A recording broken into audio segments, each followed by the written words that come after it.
Good evening everyone. उम्मीद है आप सब अच्छे से पढ़ रहे होंगे प्रश्न बैंक से। ठीक है, देखिए अगर आपके पास नहीं है तो आप चिंता मत करिएगा, मैं आपको सोल्व करवा रहा हूँ इसको, हर एक चीज़ को। ठीक है, इसके हमने सारे क्वेश्चन बना लिए हैं, सिर्फ 3-4 क्वेश्चन बचे हैं, वो क्वेश्चन हम आज करने वाले हैं। वो जो आज मैं क्वेश्चन करवाने वाला हूँ बच्चों, वो 4 नंबर या 3 नंबर में 100% आने वाला है, क्योंकि इस प्रश्न बैंक में लैंग्वेज पर ही सारे क्वेश्चन बेस्ड है। तो आपको लैंग्वेज अगर समझ में नहीं आती है तो मैं आपको समझाऊंगा। अगर आपको ये वीडियो अच्छा लगता है तो प्लीज़ आप लाइक करके और कमेंट करके ज़रूर बताइएगा कि आपको वीडियो ये कैसा लगा। अगर अच्छा लगा है तो अपने दोस्तों के पास भी शेयर कीजिएगा और मेरे channel career institute by Radhe sir को सब्सक्राइब भी कर लीजिएगा। चलिए हम बनाते हैं जो इसके क्वेश्चन बचे हैं।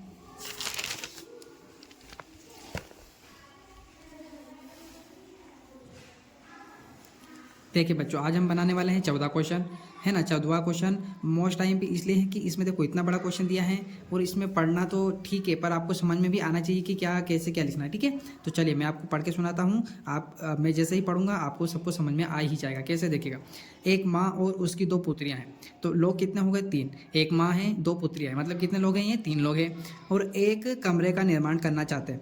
अब निर्माण मतलब तीनों मिलकर क्या बनाना चाहते हैं, अपने घर का एक कमरा बनाना चाहते हैं, और वो तीनों मिलकर कितना पैसा लगाते हैं या रुपये लगाते हैं, 75,000 रुपये लगाते हैं। ठीक है, 3 लोग हैं, एक कमरा बनाना चाहते हैं और 75,000 रुपये तीनों मिलकर लगाना चाहते हैं। बड़ी पुत्री ने अपनी माँ के भाग की धनराशि की 3/8 धनराशि का योगदान दिया, है ना। मतलब उसकी माँ ने जितने पैसे लगाए होंगे उसका कुछ भाग धनराशि ये इतना देती है ना, माँ के भाग का धनराशि मतलब कुछ भी पैसे ये देती है। तो माँ का हमको पता ही नहीं, देखो माँ का नहीं दिया ना, कि माँ के भाग का। अब माँ का दिया होता तो हम सबका क्या कर देते, आराम से निकाल लेते, पर माँ का दिया नहीं तो पहले माँ का निकालेंगे, फिर माँ से 3/8 धनराशि का योगदान कौन देती है, बड़ी पुत्री। ये आप ध्यान रखिएगा, है ना। कौन सी पुत्री है ये 3/8 धनराशि देने वाली, छोटी पुत्री। छोटी पुत्री है क्या, एक मिनट में देख लेता हूँ। बड़ी पुत्री है ना, देखो 2 पुत्रियाँ हैं, अपनी माँ के धनराशि का बड़ी पुत्री है ना बच्चों। बड़ी पुत्री ने अपनी माँ के भाग की धनराशि की 3/8 धनराशि दी, मतलब बड़ी पुत्री ने इतना पैसा दिया। फिर क्या दिया है, छोटी पुत्री ने अपनी माँ के भाग की धनराशि की 1/2 धनराशि दी। तो तीनों ने प्रत्येक कितने धनराशि दी, मतलब कितने कितने पैसे दिए। अब 75,000 तो दिए हैं तीनों ने, पर किसने कम दिए किसने ज़्यादा दिए, माँ ने कितने दिए, ये हम निकालने वाले। ठीक है, तो चलिए इसको सबसे आसान तरीके से बनाते हैं।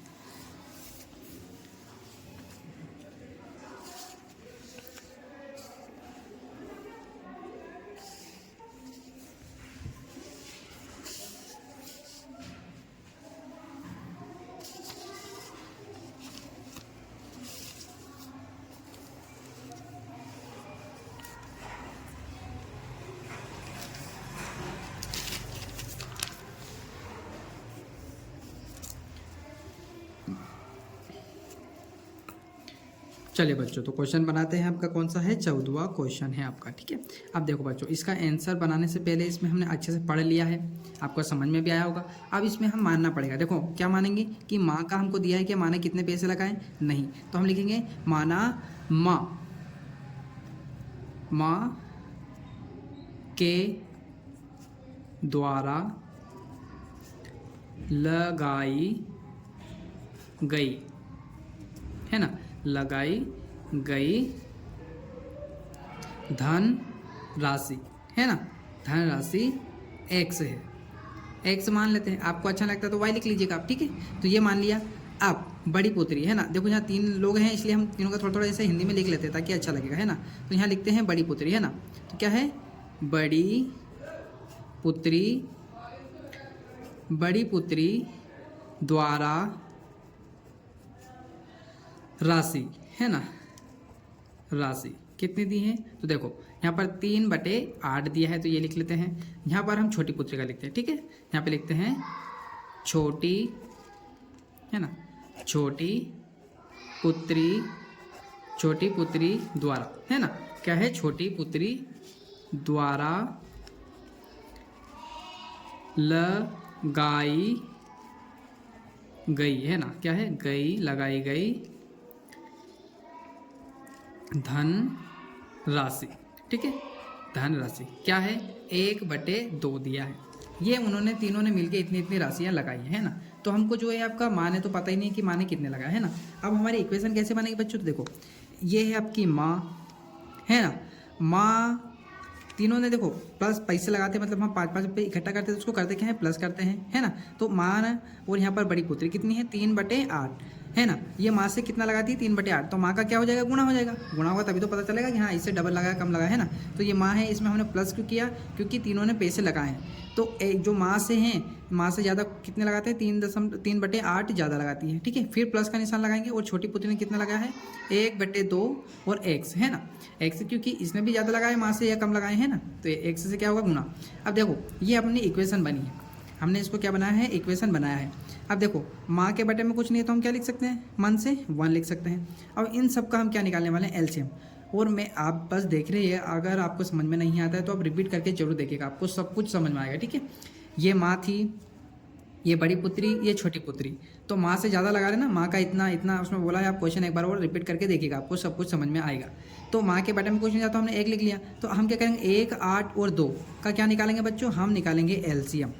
तो हम निकालते हैं एलसीएम। अगर आपको नहीं आता है तो मैं बता देता हूँ कैसे एलसीएम निकालता है। 1, 8 और 2 का एलसीएम निकालते हैं। तो 1 तो 1 हो ही गया, 2 चुकू 8, 2 को 2, 2 दून 4, क्या है 2 एकम 2 हो जाएगा, है ना। 2 एकम 2, फिर 2 से एक ऐसा कैसा, ये भी एक ऐसा कैसा, और ये 2 को 2, 2 दून 4, फिर 2 एकम सब 1 हो जाएगा, ठीक है, सब 1 हो जाएगा। तो आया आपको समझ में। तो एलसीएम क्या निकलेगा, 2 को 2 4, 4 4 4 दून 8, ठीक है। तो हमारा एलसीएम क्या निकल गया, एलसीएम हमारा निकल गया 8। अब इस 8 को इस 1 से भाग देना है, तो 1 से हम 8 को भाग देंगे तो 8 बार जाएगा, और फिर उसका 1 से गुणा करेंगे तो क्या आ जाएगा, 8 1 आ जाएगा। फिर प्लस का निशान है तो प्लस का लगाएंगे। देखो 8 से 8 को भाग देंगे तो कितनी बार जाएगा, 1 बार, और 1 का गुणा 3 से करेंगे तो कितना आ जाएगा, 3 x आ जाएगा। अब ये गुणा में मतलब इनका गुणा हो चुका है बच्चों इनसे, ठीक है, इसलिए मैं यहाँ x लिख रहा हूँ। फिर प्लस का निशान, 2 से 4 को भाग देंगे, सॉरी 8 को तो कितनी बार, 4 बार, और 4 का 1 से गुणा करेंगे तो कितना आ जाएगा, 4 ही आएगा, ठीक है। तो 4 और ये 1 से है तो 1 से गुणा हो जाएगा, ठीक है। अगर समझ में नहीं आया तो आप ऐसे लिख सकते हैं, x का इनसे गुणा होगा तो क्या होगा, 1x हो जाएगा, है ना, ठीक है। आया समझ में, चलो तो ये इक्वेशन बनी। आप देखो यहाँ प्लस का निशान तो प्लस कर लेते हैं, तो 8 और 4 कितने हो जाएंगे, 12, 12 और 3 कितने होंगे, 15, x बटे में क्या है ये 8, ठीक है, ये क्या है 8 हो जाएगा आपका। अब देखो अब क्या होगा, अब ये अपनी माँ की जो आई है और बराबर में क्या चल रहा है वो मत भूलिएगा, सॉरी मैं भूल गया हूँ। 75,000 रुपये लगाए इन्होंने, कितने लगाए हैं, 75,000 रुपये, इकाई, दहाई, सैकड़ा, हज़ार, 10,000, लाख। अच्छा 1 जीरो ज़्यादा लग गया, ठीक है, ये कट है ना, इकाई, दहाई, सैकड़ा, हज़ार, 10,000, मतलब 75,000 रुपये लगाए हैं। तो बराबर में यहाँ पर भी आप लिखिएगा 75,000, ठीक है, ये हो गया। चलिए तो यहाँ बराबर में क्या चल रहा है आपका, 75,000, ठीक है, 75,000। अब देखो अब 8 से इसमें पहले भाग दे दो, या इसका गुणा कर लो या कुछ भी कर लो, पर हमको करना पहले क्या है, x को अकेला।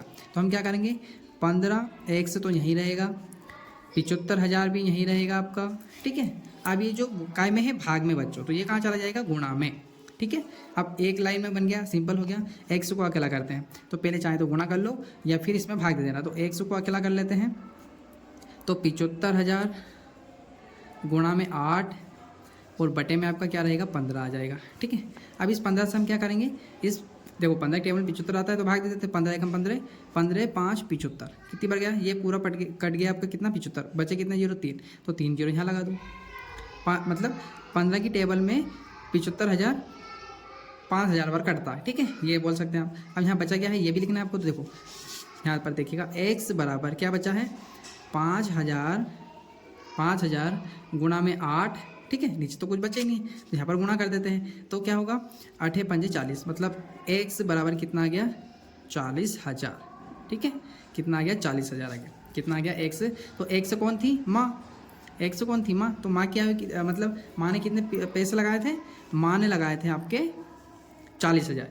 बड़ी पुत्री ने कितने लगाए, तो देखो यहाँ लिखेंगे हम, बड़ी पुत्री, है ना, बड़ी पुत्री बराबर लिख सकते हैं, क्या लिखेंगे कि ये 1 बराबर भी निकला है ना। 1 बराबर का मतलब ये कि माँ ने इतने लगाए, तो माँ से ज़्यादा कम लगाए थे किसने, तो देखो माँ ने लगाए हैं 40,000। बड़ी पुत्री ने कितने लगाए थे, गुणा करेंगे तो माँ से गुणा हुआ था ना, x लिखा था हमने, फिर 3/8 लिखा था, है ना, यहाँ पर गुणा था ना, गुणा में x, मतलब वही होता है कि x जितना लगाएगा उससे इतना। तो देखो अब इस 8 से हम 40 में भाग देंगे, तो 8 एकम 8, 8 5 40, कितने जीरो बचे, 3, तो यहाँ लिखो 3 जीरो, और इससे 5 क्या है, 5,000 का 3 से गुणा कर देंगे तो क्या निकल जाएगा, बड़ी पुत्री। तो बड़ी पुत्री वापस लिख देता हूँ ताकि आपको प्रॉब्लम ना हो, बड़ी पुत्री, 5 3 15, 3 जीरो ऐसे कैसे, तो मतलब बड़ी पुत्री ने कितने लगाए थे, 15,000 रुपये लगाए थे। ठीक है, छोटी पुत्री का यहाँ देख लेते हैं। छोटी पुत्री 40 से गुणा करेंगे, 40,000 से। ठीक है, 40,000 इकाई दहाई सैकड़ा हज़ार 10,000 से किसका गुणा करेंगे, 1/2, क्योंकि जो छोटी पुत्री ने कितना पैसा लगाया था माँ से, 1/2 लगाया था। तो 2 से इसको भाग देंगे तो 2 को 2, 2 दूनी 4, कितने जीरो बचे, 4। तो यहाँ पर लगा तो 4 जीरो। ठीक है, और 1 से 20,000 का गुणा करेंगे तो कितना आएगा, 20,000 ही आएगा। मतलब छोटी पुत्री ने कितने पैसे लगाए थे, 20,000। ठीक है, 20,000 रुपये लगाए थे। तो ये हमारा तीनों का हमने निकाल के बता दिया कि छोटी पुत्री ने 20,000 रुपये, माँ ने 40,000 रुपये और बड़ी पुत्री ने आपके कितने 15,000 रुपये लगाए थे। अब इन तीनों को प्लस करेंगे तो कितना हो जाएगा आपका, 75 हो जाएगा। ठीक है, ये आपका 15 और 20 को प्लस करिएगा आप, और कितने को, 15 और 20 और 40 को, तो आपका क्या हो जाएगा, मिल जाएगा। देखो मैं बता देता हूँ, 40 और 20 कितने हो गए, 60, 60 और 10 70 और 5 75,000। तो ये आपके टोटल निकल गए। ये बहुत अच्छा क्वेश्चन था, इसमें हमसे सिर्फ लैंग्वेज में उलझाकर हमसे इस क्वेश्चन को पूछा था। उम्मीद है आपको ये समझ में आ गया होगा। अगर नहीं आया तो इसको रिपीट करके देखिएगा। देखिए मैं आपको थोड़ी सी बता देता हूँ कि बुक में क्या गलती कर दी है इन्होंने। देखिए बच्चों की बुक में यहाँ पर ये गलती कर दी है, कभी कभी हो जाती है प्रश्न बैंक में, जिसने प्रिंट करी है उनसे या लिखने वाले से, कि जब इनका एलसीएम निकालेंगे आप किसकी का, 1, 8 और 2 का, तो यहाँ पर आना चाहिए था 8, पर यहाँ इन्होंने गलती से क्या लिख दिया, 9। तो इस कारण बच्चे जिनके पास बुक है वो खुद सेल्फ करते हैं तो उनको दिक्कत आ जाती है कि 8 कैसे 9 कैसे आ गया, 8 आना चाहिए था। तो यहाँ 8 ही है। ठीक है, तब जाके 15,000, 40,000 और आपका छोटी लड़की का 20,000 रुपये निकल जाएगा। ठीक है, तो इस प्रकार आप लिख सकते हैं। इसमें थोड़ा सा यहाँ पर देख लीजिएगा अगर आपके पास बुक हो तो, या फिर मैंने आपको सोल्व करके बता ही दिया है। ठीक है, चलिए इसका नेक्स्ट क्वेश्चन है वो मैं इसी में बता देता हूँ, क्योंकि वो हमको ये इससे ज़्यादा उलझन वाला है अगर आपको समझ में नहीं आता है तो।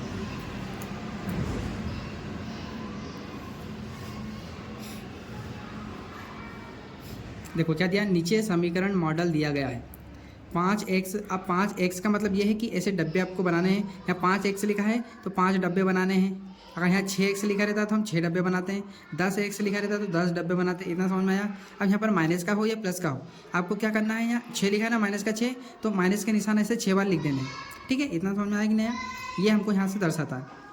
हम यहाँ पर देखो कितने डब्बे थे, यहाँ पर 1 2 3 4 5, तो 5x लिखा तो हमने 5 डब्बे लगा दिए। ठीक है, और यहाँ पर क्या है, माइनस कितनी बार लिखा है, -6, तो हमको माइनस के निशान 6 बार लिखना है ऐसे, है ना। यहाँ पर नहीं लिखा है इन्होंने, पर हमको लिखना है। चलो तो मैं आपने को ये सोल्व करके बताया है, आपने को ये दोनों सोल्व करने हैं। तो देखो मैं इसको सोल्व करके बता देता हूँ। 7y है तो कितने डब्बे बनाएंगे, 1 2 3 4 5 6 7 डब्बे बना दिए। आगे क्या दिया, 14। अब यहाँ माइनस का हो या प्लस का हो, आपको माइनस में ही निशान मतलब माइनस में ही लिखना, मतलब यहाँ 14 बार माइनस माइनस माइनस माइनस लिखना है इस प्रकार से। ठीक है, इस जिसके साथ में x y हैं तो डब्बे बनाने हैं, और यहाँ पर प्लस का हो या माइनस का हो, आपको यहाँ पर 14 दिया है तो आपको माइनस माइनस 14 बार लिखना है। इतना समझ में आया। तो देखो यहाँ पर 14 बार लिख दिया। फिर यहाँ पर क्या है, 7 बराबर में उधर क्या दिया है, 7, तो यहाँ पर ये 7 दिया है तो 7 बार आपको प्लस के चिन्ह लिखने हैं इस प्रकार डब्बे बनाने। ठीक है, आए प्लस में डब्बे बना के ऐसे 7 बार लिखना है। दूसरा क्वेश्चन भी देख लो, 5 है, 5x तो मतलब डब्बे कितने बनाने हैं, 5 है। और यहाँ पर देखो, अब यहाँ पर 2 इक्वेशन, यहाँ पर सिर्फ 7 ही था, पर यहाँ 4 भी है और 6 भी है। तो यहाँ पर क्या करना है, यहाँ माइनस का हो या प्लस का हो, क्या करना है अपने को, कितनी बार 6 लिखना है, 6 बार माइनस लिखना है, तो हमने 6 बार लिख दिया। ठीक है, फिर यहाँ क्या है, प्लस का, तो प्लस का हो या माइनस का, मैंने क्या बोला था, 6 बार ही माइनस माइनस लिखना है, तो ये 6 बार माइनस लिख दिए और ये 6 बार यहाँ लिख दिए। फिर बराबर 4 बार प्लस लिख देंगे, फिर 6 बार है तो 6 बार प्लस लिख देंगे। आया समझ में? अगर नहीं आया तो आप कमेंट करके बताइएगा, मैं आपको इसको और अच्छे से तरीके से बता दूंगा। तो ये हमारा जो अध्याय 2 है ना, 4 वाला, इसको मैंने पूरा समाप्त कर दिया है बच्चों। उम्मीद है आपको सारे क्वेश्चन समझ में आए होंगे। अगर नहीं आए तो आप कमेंट करके जरूर बताइएगा, मैं इसको पूरा अच्छे से और अच्छे से बता दूंगा। ठीक है, अगर आपको ये वीडियो अच्छा लगा तो प्लीज़ अपने दोस्तों के पास में शेयर कीजिएगा ताकि उनकी भी हेल्प हो, और मेरे channel career institute by Radhe sir को सब्सक्राइब कीजिएगा ताकि आपको ऐसे ही वीडियो मिलते रहे। Thank you for watching.